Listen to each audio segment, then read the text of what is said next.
नमस्कार, नेशनल खबर की खास प्रोग्राम में आपका बहुत स्वागत है। मैं प्रज्ञा झा। अक्सर किसी भी किडनी डिजीज़ में या फिर किसी भी किडनी का जो पेशेंट है उसके दिमाग में ज़्यादातर यही चीज़ आती है कि डॉक्टर के पास ही जाना है, मेडिसिन ही लेनी है और या तो डायलिसिस करानी है या फिर ट्रांसप्लांट करा के ही हमें अब आगे की ज़िंदगी जीनी है। लेकिन आज के इस खास प्रोग्राम में हम आपको बताएंगे कि आखिर कैसे आप डॉक्टर से बच सकते हैं या फिर दूसरे शब्दों में मैं कहूँ तो आप घर पर ही ठीक हो सकते हैं। हम अक्सर आपको कई ऐसे एक्सपर्ट से मिलवाते हैं जो अपनी राय बताते हैं किसी भी प्रॉब्लम के बारे में और उसका ट्रीटमेंट कैसे किया जा सकता है उसके बारे में। लेकिन आज इस खास वीडियो में हम आपको जानकारी देंगे कि आप घर पे ही किडनी फेलियर के जो पेशेंट हैं या फिर अगर आपको होने वाली है उससे आप कैसे बच सकते हैं। तो मेरे साथ अभी मौजूद है कर्मा आयुर्वेदा के चेयरपर्सन डॉक्टर पुनीत सर। आपको बहुत स्वागत है सबसे पहले नेशनल खबर पे। Thank you so much Pragya. Sir वैसे तो किडनी पेशेंट के मन में ज़्यादातर यही रहता है, डॉक्टर्स को लेकर हर पेशेंट के मन में डर रहता है। मुझे भी डर है बहुत ज़्यादा, डॉक्टर्स के पास नहीं जाना मुझे। लेकिन तो दिमाग में ये ख्याल आता है कि ऐसा क्या मैं करूं या फिर ऐसा क्या किडनी पेशेंट करे कि वो घर पे ही ठीक हो जाए। क्या लाइफस्टाइल जिए, क्या डाइट लें, कैसे ठीक हो सकते हैं घर पे।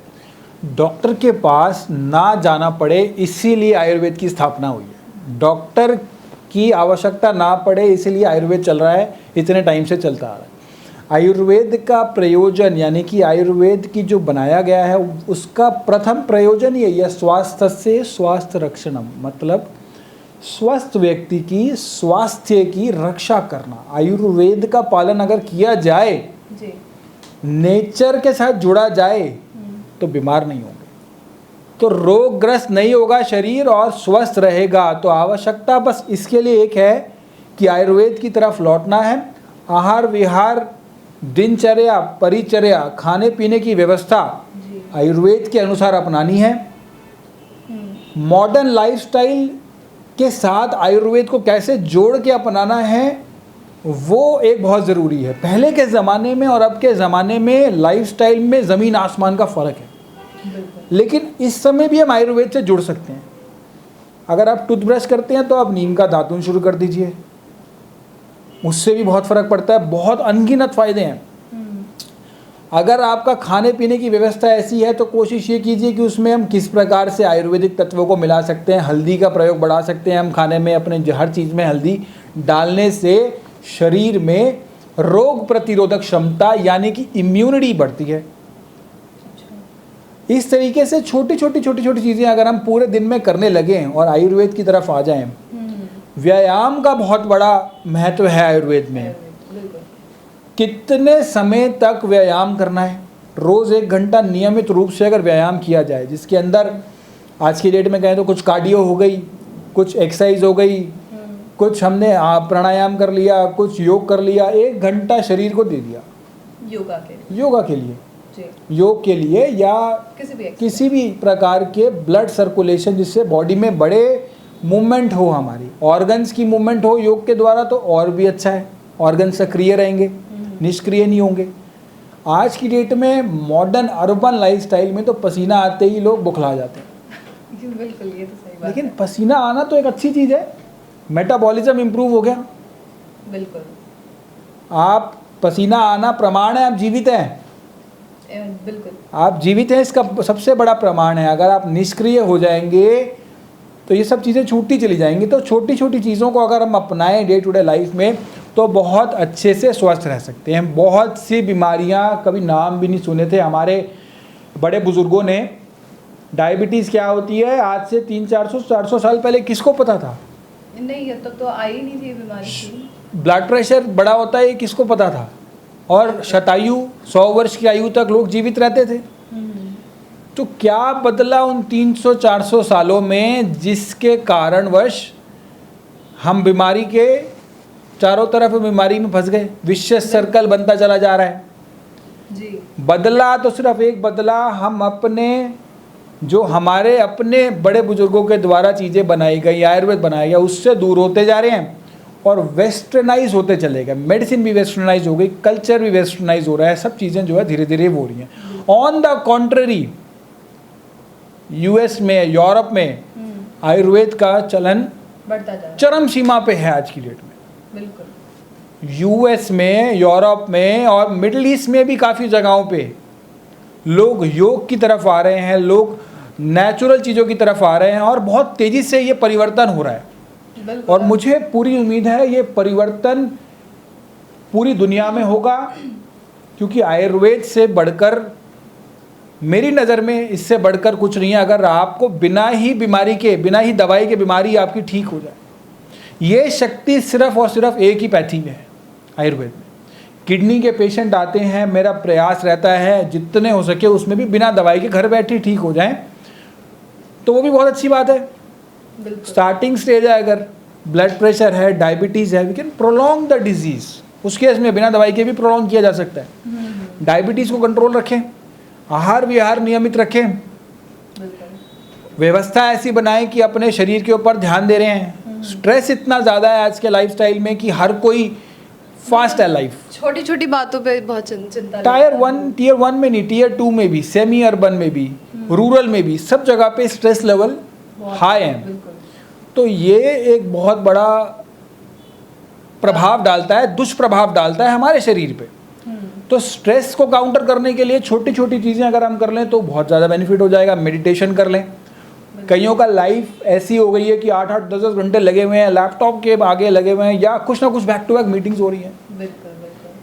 तो उस केस में मेरे साथ भी होता है, कई बार बहुत ज़्यादा ऑक्यूपाइड हो जाती हैं चीज़ें, कभी बैक टू बैक कुछ ना कुछ चल रही हैं चीज़ें, पेशेंट्स आ रहे हैं, कभी मीटिंग्स हो रही हैं। तो उस केस में सिर्फ एक छोटी सी चीज़ अगर कर लें, हर 1 घंटे बाद 5 मिनट का ब्रेक ले लें और शांति से बैठ जाएं उस 5 मिनट, कुछ ना सोचें, कुछ ना करें, दिमाग भी रिलैक्स होगा, स्ट्रेस लेवल भी कम होगा, और साथ साथ हमारी जो बॉडी है, स्ट्रेस का दुष्प्रभाव से बहुत सारे कारण वश होते हैं, उसके बहुत सारे दुष्प्रभाव होते हैं। पेट खराब होना, IBS होना, ये सब स्ट्रेस इसमें बहुत बड़ा कारण है। और ब्लड प्रेशर का बढ़ना इनविजिबल रहता है, ये कारण इनविजिबल है स्ट्रेस। बीमारी को जज करना मुश्किल है, लेकिन हमारे चारों तरफ है। ये हवा को हम देख नहीं सकते, हमारे चारों तरफ है। तो कई प्रकार के तो काम ही ऐसे है कि वो स्ट्रेस में बहुत ज़्यादा डूब चुके हैं, उनके उसके बगैर उनका काम ही नहीं है। कोडिंग के काम है या इस तरह के काम है तो बहुत ज़्यादा स्ट्रेस रहता है, वर्क रिलेटेड स्ट्रेस रहता है। तो बहुत ज़रूरी है कि हम छोटी छोटी चीज़ों में परिवर्तन लाएं। अगर किडनी की स्टार्टिंग स्टेज है, अगर किसी का प्रोटीन जा रहा है, प्रोटीन वॉश आउट हो रहा है, तो प्रोटीन को उतनी ही मात्रा में वो पूर्ति कर ले जितना लॉस हो रहा है, तो उसका प्रोटीन बैलेंस आउट भी रहेगा। एक्सेस प्रोटीन अगर उसका बढ़ जाएगा तो फिर दोबारा यूरिया, क्रेटिनिन और प्रोटीन दोबारा बढ़ने लग जाएगा। तो प्रायोरिटी यही है कि उतनी मात्रा में उसको बैलेंस आउट कर ले, ये घर बैठे वो कर सकता है। और अगर नहीं कुछ समझ आता तो निःशुल्क परामर्श ले ले हमारे डॉक्टर से, वो बता देंगे इसको कैसे बैलेंस करना है। बिल्कुल। अगर दूसरी चीज़ क्या कर सकते हैं, डायबिटीज़ है किसी को, HbA1c बढ़ा हुआ है।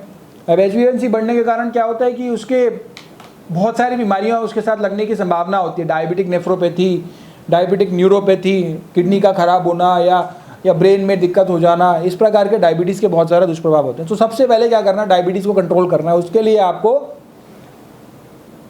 चलना ज़रूरी है, भागना ज़रूरी है, दौड़ना ज़रूरी है, अपने निष्क्रिय शरीर को क्रियावान करना ज़रूरी है। बिल्कुल, घर में रेस्ट करने की कोई ज़रूरत नहीं है। मतलब एक नियमित रेस्ट भी चाहिए बॉडी को, लेकिन हर चीज़ को आपको 2 रोटी की भूख है, आप 4 रोटी खा लोगे, पेट खराब हो जाएगा।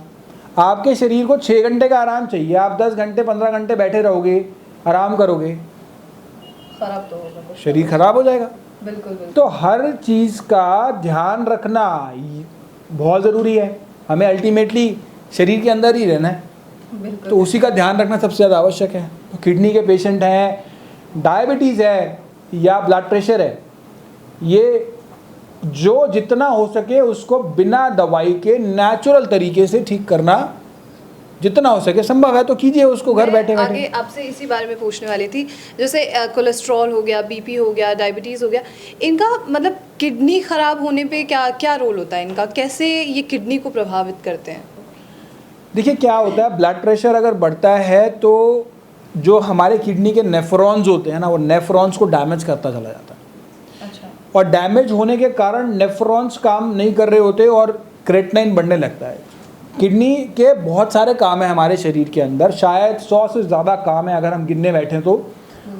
तो एक एक चीज़ की पूर्ति करना बाहर के तरीके से, मान लीजिए कैल्शियम कम हो गया, किडनी काम नहीं कर रही, पोटेशियम बढ़ गया, सोडियम डिस्टर्ब हो गया, इस तरीके से इलेक्ट्रोलाइट डिस्टर्ब हो गए।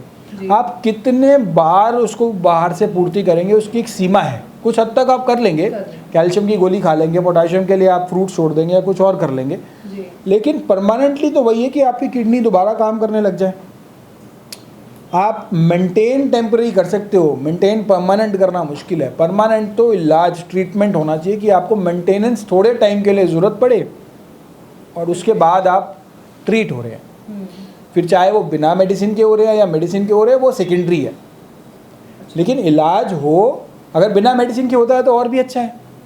स्टार्टिंग है, ब्लड प्रेशर है, डायबिटीज़ है, बहुत सारे पेशेंट बिना मेडिसिन के ठीक हो सकते हैं, तो वो किडनी फेलियर तक नहीं पहुंचेंगे। किडनी फेल हो गई तो भी आप कुछ चीज़ें घर बैठे करेंगे, अपना ध्यान रखेंगे, या 1 या 2 मेडिसिन की आपको एक्सटर्नली ज़रूरत पड़ रही है तो उससे ठीक हो रहे हैं। स्टार्टिंग स्टेज में स्टेज 1, 2, 3 है तो वो भी बहुत अच्छा है। बिल्कुल। ऐसे में मतलब जैसे मैंने बात की ब्लड प्रेशर की, आपने बात की ब्लड प्रेशर की, डायबिटीज़ की। ऐसे में क्या है कि आजकल छोटी छोटी बीमारियों के लिए लोग मेडिसिन ले रहे हैं। सिर दर्द हो रहा है, मेडिसिन ले लेते हैं तुरंत, वो भी ये नहीं कि 2-3 घंटे रह के, जस्ट इन केस कि मुझे हेडेक हुआ और मैं मेडिसिन ले रही हूँ। इन मेडिसिन का भी कोई इफेक्ट पड़ता है हमारी किडनी पे? Non steroidal anti inflammatory drug, NSAID, यानी कि पेन किलर, आम भाषा में अगर बोलूँ तो एक कैटेगरी है। सर में दर्द हुआ, ले ली पेन किलर, अवेलेबल है हमारे केमिस्ट के पास जी। घुटने में दर्द हुआ, ले ली पेन किलर, कहीं पे शरीर में दर्द हुआ, फटाफट पेन किलर ली और पानी पिया और ठीक हो गए। लेकिन पेन किलर के दुष्प्रभाव इतने हैं कि वो शरीर में जाके बहुत से प्रकार के नुकसान देता है, तो इससे बचना ज़रूरी है। पेन का एक्चुअल कारण जान के उसको ख़त्म करने में ही पेन, आप पेन किलर लोगे टेम्परेरी सप्रेस हो जाएगा, किडनी को, ब्रेन को, हार्ट को, बहुत से प्रकार के नुकसान देता है पेन किलर। उसकी डिटेल में जाएंगे तो शायद हम पूरी वीडियो बना लेंगे, लेकिन ज़रूरी है कि हम ओवर द काउंटर ड्रग्स का सेवन ना करें, उससे बचें ताकि किडनी भी ठीक रहे, किडनी पे भी दुष्प्रभाव ना पड़े। ये छोटी छोटी चीज़ें हम अगर, बहुत से देशों में पेन किलर अवेलेबल नहीं होती विदाउट प्रिस्क्रिप्शन, बहुत से, हाँ बहुत से देशों में अगर आपको ज़रूरत है तभी वो अवेलेबल होगी, लेकिन यहाँ पे अभी मिल जाती है। हमारे जहाँ पे भी हम जाते हैं उससे केमिस्ट से ले सकते हैं या नियर बाय कहीं से भी अवेलेबल हो जाती है, जिसके ये अनजाने में लोग खा लेते हैं क्योंकि उनको दर्द हो रहा हो तो उनको लगता है दर्द ठीक हो जाएगा, लेकिन उसके दुष्प्रभाव ना पता होने के कारण वो ज़्यादा नुकसान देता है। बिल्कुल। तो इसे अवॉइड करने का क्या तरीका है? मेडिसिन छोड़ने के लिए भी कुछ लोग चाहते हैं छोड़ना, बट वो नहीं छोड़ पाते क्योंकि वो आदी हो चुके होते। देखो क्या होता है, मान लीजिए थायराइड है, थायराइड की कोई दवाई खा रहा है, अब थायराइड की रेंज जो थी नॉर्मल वो पहले ज़्यादा थी, ज़्यादा रेंज थी पहले थायराइड नॉर्मल होने की, एक 5.5, 6.5, 7.5 यहाँ तक रेंज थी। वो धीरे धीरे करके रेंज कम हो गई जी। ब्लड प्रेशर पहले 140 तक किसी ज़माने में नॉर्मल कहते थे, अब तो शायद नई स्टडीज़ में 110 नॉर्मल हो गया। तो क्यों हुआ, क्या हुआ ऐसा कि थायराइड नॉर्मल को कम कर दिया गया? 2 ही दवा कंपनी थायराइड की दवाई बनाती हैं, और ये जहाँ पे चीज़ें डिसाइड होती हैं वो शायद दूसरे देश में है, किसी बड़े देश में है जी, और वहाँ पे एक मोनोपलाइजेशन की मार्केट होती है। तो ये सारी चीज़ों को देखते हुए, बाकी आप सब समझदार हैं, आप समझ रहे हैं कि किससे क्या बचना ज़रूरी है। शरीर का ध्यान रखेंगे, शरीर आपका ध्यान रखेगा। दवा से मेंटेन करेंगे, थोड़े टाइम मेंटेन हो जाएगा, लेकिन लॉन्ग टर्म में दुष्प्रभाव रहेंगे। बगैर दवाई के होगा, आयुर्वेदिक दवाई से होगा या नेचुरल दवाई से होगा, तो वो आपके शरीर को रिजुविनेट करेगा, इम्यूनिटी को बढ़ाएगा। बहुत आवश्यक है कि शरीर की रोग प्रतिरोधक क्षमता इतनी हो जाए कि आपके शरीर में बीमारी आए ही ना। बहुत से बात देखा होगा, बहुत से लोग होते हैं कभी बुखार नहीं हुआ मुझे 2 साल से, 5 साल से, ऐसे बोलते हैं। और कईयों को तो जैसी सीज़न चेंज हुआ, खांसी हो गया, जुकाम हो गया, रनी नोज हो गया, यहाँ तक नाक बह रहा है, वो ऐसे लेके घूम रहे हैं। और ठंड पड़ते ही बहुत से लोग मफलर ओढ़ लेते हैं, कई किसी को ठंड नहीं लगती। क्या फ़र्क है दोनों में? सिर्फ इम्यूनिटी पे बेस्ड होती है सारी चीज़ें। अच्छा, आखिरी सवाल डॉक्टर पुनीत और होगा, डाइट में क्या इम्प्रूवमेंट ला सकते हैं? आजकल ज़्यादातर fast food chow mein, Maggi and all सारी चीज़ें यही खाते हैं, तो इनमें क्या हम बदलाव कर सकते हैं? पिछले ज़माने में लोग कहते थे कि बॉइल्ड ज़्यादा चीज़ें खाओ, तमाम तरीके की चीज़ें हैं, क्या खा सकते हैं? देखो, अगर मैं बोल दूंगा बॉइल्ड ज़्यादा चीज़ें खाओ, तो स्वाद भी तो चाहिए इंसान को। हाँ, स्वाद भी ज़रूरी है, टेस्ट भी बड। चाहिए, टेस्ट बड भी चाहिए। बिल्कुल, बिल्कुल। और क्या होता है, पूरा दिन शाम तक काम कर लिया, उसके बाद मन करता है कुछ खा लें, बहुत सारे लोगों का, है ना, बिल्कुल, स्ट्रेस बस्ट करने के लिए, स्ट्रेस बस्टर, स्ट्रेस ईटिंग हो जाती है। बिल्कुल। तो ये जो आप बता रहे हो फास्ट फूड, ये फास्ट फूड नहीं है, ये जंक फूड है। There is a difference between fast food and junk food. जो भी चीज़ें आपने बोली, मैदे की जो चीज़ें हैं, this is junk food. Junk food को टोटली अवॉइड करना है। ये शरीर को नुकसान देता है और बहुत से प्रकार के केमिकल होते हैं इसमें जो शरीर को नुकसान देते हैं। फास्ट फूड हुआ जो शरीर में जाके डाइजेस्ट हो जाए।